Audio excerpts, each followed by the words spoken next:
Hey, salut! Comment allez-vous bien? Pire début de vidéo du monde. Aujourd'hui, je vous tourne une vidéo qui va sûrement vous intéresser si vous avez récemment créé ou si vous envisagez de créer une formation, un e-book, un service ou quoi que ce soit que vous voulez vendre sur votre blog et que du coup vous en êtes à cette étape où vous vous dites bon, c'est bien, je sais que je veux faire ça se trouve c'est déjà fait, mais combien je le vends? Fixer ses prix, c'est vraiment un truc, surtout quand on démarre, qui est très compliqué. L'objectif de cette vidéo, du coup, ça va être de vous aider à y voir un petit peu plus clair. Et j'annonce tout de suite que malheureusement, il n'y a pas vraiment de réponse idéale à ça. J'ai rédigé un article complet sur mon blog où j'aborde la question et où je vous donne plein d'éléments de réponse. Ici, ça va venir compléter un petit peu cet article, donc vous retrouverez bien sûr l'article dans la barre de description comme d'habitude. Mais je voulais parler ici de quelques petits trucs que j'avais peut-être pas forcément abordés dans cet article-là, et je vais sûrement reprendre des éléments. Donc bref, l'article et la vidéo se complètent, donc si jamais ce sujet-là vous parle, je vous invite à aller voir l'article une fois que vous avez visionné la vidéo, ou inversement. Pour moi, il y a deux approches qu'il faut prendre en compte quand on décide de définir ses prix. Une qui est un petit peu plus intuitive, donc qui fait appel à votre intuition personnelle, et l'autre qui est plus logique, cohérente, concrète. Présenté comme ça, on se dit que la meilleure solution, c'est peut-être de suivre la voie la plus logique en fait, mais pas vraiment. Moi, je pense que ça reste quand même un petit mix des deux. En tout cas, pour les produits numériques, vu que c'est pas forcément des produits, on a des prix de référence à vous donner comme ça, je vous invite en tout cas à prendre en compte ces deux facteurs avant de prendre votre décision finale. Déjà, un truc qu'il faut comprendre au moment où vous fixez vos prix, c'est cette notion de valeur. Le prix, il est rattaché à la valeur que vous allez apporter par rapport à ce que vous proposez, que ce soit un service, une formation ou autre. Souvent, on se dit, voilà, bon, c'est des fichiers numériques, techniquement, les fichiers numériques sont censés tous être gratuits,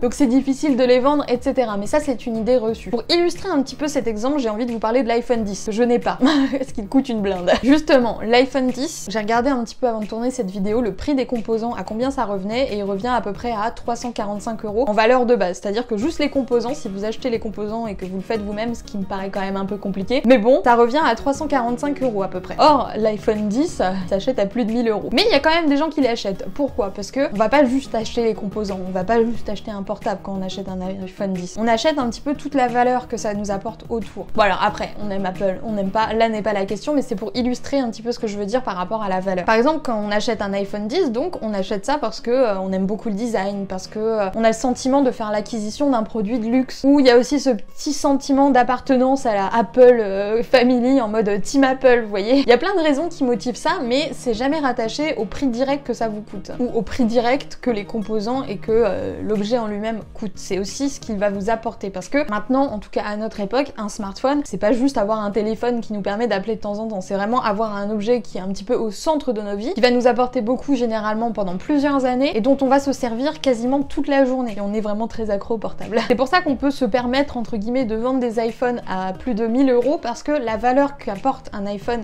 est tellement élevée et tellement grande pour la personne qui décide d'en faire l'acquisition que le prix quelque part est justifié. Facteur à prendre en compte aussi si vous faites des formations en ligne et que votre formation, en tout cas les connaissances que vous allez apporter, vont permettre à la personne qui l'achète de gagner de l'argent grossièrement ou de faire des économies ou autre. On parle de ROI, donc retour sur investissement en anglais, que je ne sais pas dire en anglais, mais vous connaissez. Bref, plus votre formation ou votre service va avoir un potentiel, un bon potentiel de permettre à la personne qui l'achète de faire un retour sur investissement, plus ce sera justifié que la valeur augmente et que le prix augmente. Donc ça déjà c'est quelque chose qu'il faut bien comprendre, parce que c'est vrai que quand on se lance comme ça, on a tendance à se dire oui mais si je vends par exemple un thème astral, ça reste 3 feuilles de papier où dessus j'écris les trucs. Mais non, en fait, le thème astral il peut apporter pas mal de choses, des connaissances personnelles, satisfaire une curiosité, bref c'est toute cette valeur là en fait qu'on va mettre en vente et pas le papier en lui-même. Sinon si on vous dit je vais vous vendre 3 feuilles de thème astral, personne n'est intéressé. Prends l'exemple des thèmes astral alors que j'y connais absolument rien.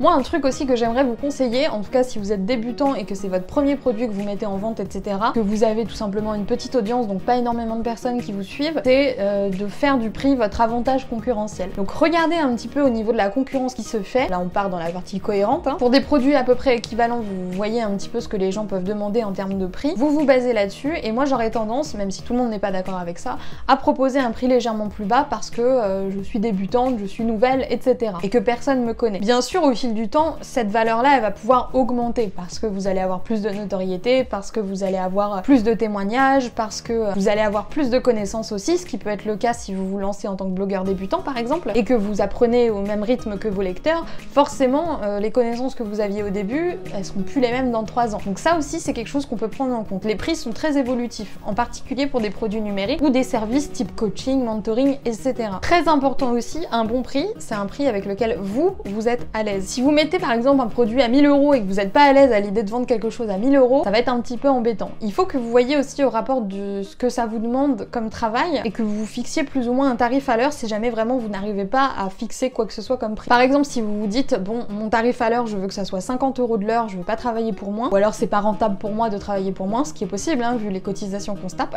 Alors partez sur cette base-là. Si par exemple vous proposez une analyse SEO qui vous prend, on va dire, 3 heures et que vous savez pas trop comment juger de la valeur, etc., vous vous dites, dans ce cas-là, moi, je voudrais être payé 50 € de l'heure, alors l'analyse SEO me prend 3 heures, 50 x 3, 150 €, pas moins. Et ça fait peur quand on se dit des trucs comme ça, en particulier quand les prix sont un peu élevés, parce que mine de rien, parfois, on propose un petit peu du service haut de gamme qu'on n'ose pas facturer à un prix haut de gamme. Pour reprendre cet exemple de l'analyse SEO, si jamais ça vous prend 3 heures de la faire et que vous vendez ça 10 €, c'est pas possible. Même vous n'allez pas être motivé à le faire, vous allez pas vouloir le faire correctement, même inconsciemment, et finalement vous aurez l'impression de perdre du temps et de l'argent pour quelque chose qui vous a pris du temps, de l'énergie, et qui pourtant va apporter une valeur énorme à la personne à qui vous le faites. N'oubliez pas que si vous êtes convaincu que votre produit il est bien, que vous avez mis tout votre cœur, toute votre âme là-dedans, ou que votre service, vous savez que vous allez faire du travail sérieux, que vous allez faire du bon job tout simplement, il n'y a pas de honte à le proposer au juste prix en fait. Du coup j'en profite aussi pour vous dire que on parle souvent de persona ou de client idéal quand on vend quelque chose. Faut pas oublier que la caractéristique, en tout cas l'une des caractéristiques principales de votre lecteur, de votre client idéal, c'est qu'il ait aucun problème avec vos prix, c'est qu'il comprenne en fait la valeur de votre travail et qu'il soit pas là toutes les 5 minutes à vous demander une réduction ou est-ce qu'il n'y a pas moyen de négocier. Dites-vous bien, mon client idéal, il est prêt à payer ce prix-là parce qu'il sait ce que ça va lui apporter, il sait qu'il va en avoir pour son argent tout simplement et qu'on n'est pas là en train de vendre du vent. C'est pour ça que je disais aussi qu'il n'y a pas vraiment de réponse idéale à ça parce que le prix il dépend surtout de vous en fait et de ce que vous proposez. Personne pourra décider à votre place en fait quel sera le juste prix, quel sera le prix que vous allez proposer. C'est à vous de proposer ce qui vous convient à la fois en termes de rentabilité parce que l'objectif quand on vend quelque chose c'est aussi d'être rentable hein, et il n'y a pas de honte à ça, c'est un petit peu le but de toute entreprise normale.